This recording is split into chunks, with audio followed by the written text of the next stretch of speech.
오늘 말씀은 귀신 들린 아이를 고친 이후에 일어난 사건을 말하고 있습니다. 그곳을 떠나 갈릴리 가운데로 지날새, 이 말은 그 사건인데 지역 장소에서 떠나서 이제는 갈릴리 지역으로 갔다, 그렇게 말합니다. 그런데 이해할 수 없는 것은 이 사건들, 이 지금 엄청난 일들이 벌어진 것을 아무에게도 이야기하지 마라, 그 얘기를 합니다.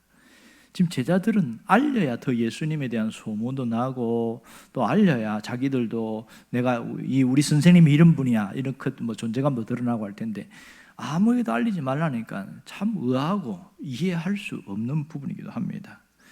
그런데 더 충격적인 것은 그 다음입니다. 오늘 3절에 보면 그 다음에 이어지는 얘기 보세요. 인자가 사람들의 손에서 넘겨져 죽임을 당하고 죽은 지 3일 만에 살아나리라 얘기하고 있습니다. 이걸 우리는 예수님의 순환 예고 이렇게 이야기하죠. 이게 두 번째 순환 예고이거든요. 첫 번째는 어디 나오냐면 마가복음 8장에 나옵니다. 바로 앞에 31절에 똑같이 나옵니다. 한번 여러분들이 이거는 한번 펼쳐 봅시다. 마가복음 8장 31절 같이 함께 읽어봅시다. 찾으시면 함께요. 인자가 많은 고난을 받고 장로들과 대제사장들과 서기관들에게 버림받아 죽임을 당하고 사흘 만에 살아날 것을 비로소 그들에게 가르치시니. 아멘.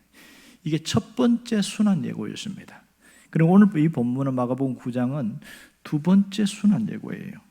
지금 반복된 순환 예고를 가르치고 있습니다.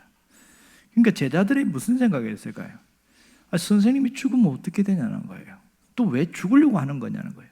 더 이해가 되지 않는 것은 죽은 후에 3일 만에 살아난데 살아날 거 말라고 죽냐? 이게 제자들이 갖고 있는 생각이거든요. 그럼 제자들은 무슨 생각할까요?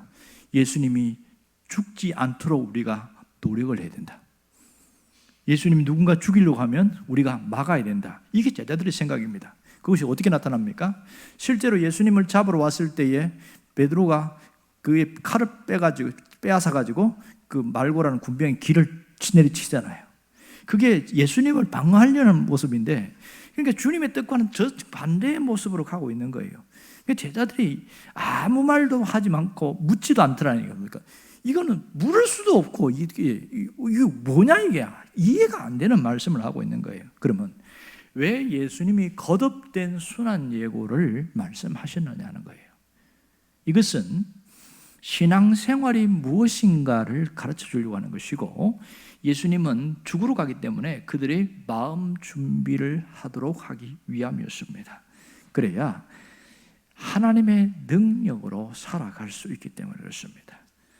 예수님은 이 세상에 하나님의 나라가 임하게 하시고, 또 제자들이 하나님의 능력으로 살게 하려는 그것이 오늘 두 번째 순환 예고의 핵심입니다. 그런데 제자들 어떻게 살았어요?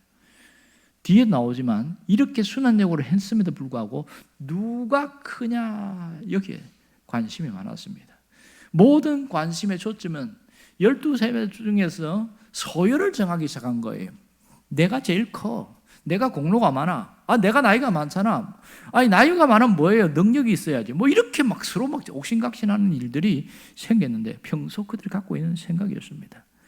그러니까 이 제자들이 신앙생활이 무엇인지를 잘 모르고 있는 거예요.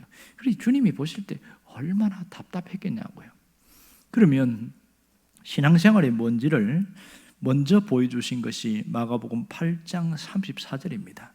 다시 한번 8장 34절 말씀을 같이 읽어봅시다. 누구든지 나를 따라오려거든 자기를 부인하고 자기 십자가를 지고 나를 따르는 것이니라. 이게 신앙생활의 핵심이에요.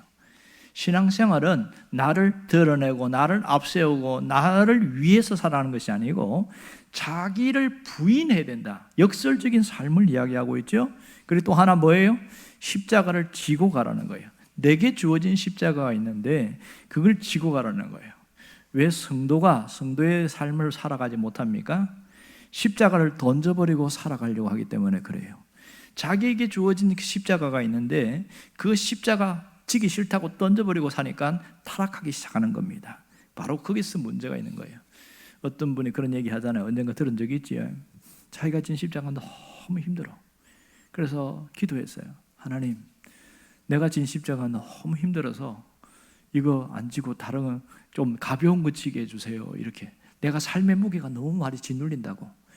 근데 꿈을 꾸었는데 갑자기 꿈속에서 다양한 십자가가 보이더래. 막 보석이 박혀있는 십자가도 있고, 그 다음에 가시가 있는 십자가도 있고, 긴 십자가도 있고, 짧은 것도 있고, 그 다음에 어떤 가벼운 것도 있고 무거운 것도 있고, 쫙 골라서 보다가 요걸 내가 해야 되겠다 하고 골랐어요. 자기에게 제일 마음에 드는 거. 그래서 마음에 드는 걸 탁 골라가지고 주님, 저는 이거 지겠습니다 하고 그렇게 잡았어요. 그리고 나서 눈을 떴는데 그 십자가가 지금 네가 지고 있는 십자가야. 고른다고 골랐는데 자기에게 맞는 십자가를 고른 거예요. 우리가 신앙생활이 뭔지를 알아야 제대로 할 수 있습니다. 그런데 주님이 또 반대편에서 이런 말을 한 거 기억나시죠? 수고하고 무거운 짐진 자들아 다 내게로 오라. 내가 너희를 쉬게 하리라 그랬어요. 이 말씀을 모르면 십자가 지고 하는 게 너무 고달프고 지치고 힘들고 괴롭고 신앙생활이 이렇게 힘드나? 이거 하나밖에 몰라요. 주님의 초청, 주님의 부르심을 놓쳐버리면 이런 문제가 생깁니다. 내가 혼자 십자가를 지고 가려니까 인생이 고달픈 거예요. 그걸 어떻게 하라고 그랬어요? 예수님께 가져오라고 했잖아요. 멍에가 뭐예요? 여기 표현대로 하면 십자가입니다. 그 십자가를 내게로 가져오라. 그러면서 주님이 뭐라고 하냐면 나의 멍에는 쉽고 가볍다 이렇게 하겠어요. 이해가 안 되잖아요. 이해가. 그래서 제가 이 설교할 때 그런 얘기 했을 거예요. 이스라엘 가보니까 어미소가 멍에를 메고 밭을 갈고 있는데 새끼 소가 거기 옆에 따라가. 그러면 새끼 소는 어떨까요? 하나도 안 힘들어요. 어미소 옆에 따라다니니까. 이게 예수님과 함께 지는 십자가다 이렇게 말하는 겁니다. 문제가 어디에 있습니까? 나 혼자 십자가 지고 가려고 하니까 문제 생긴 거예요. 그 짐을 주님 앞에 갖고 와서 주님과 함께 지고 갈 때 그때는 삶이 달라지는 겁니다. 전제 조건은 뭐예요?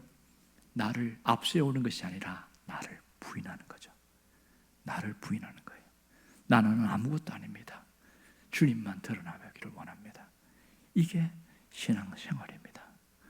여러분이 이러한 신앙생활을 살아가기를 주의 이름으로 축원합니다. 기도하겠습니다.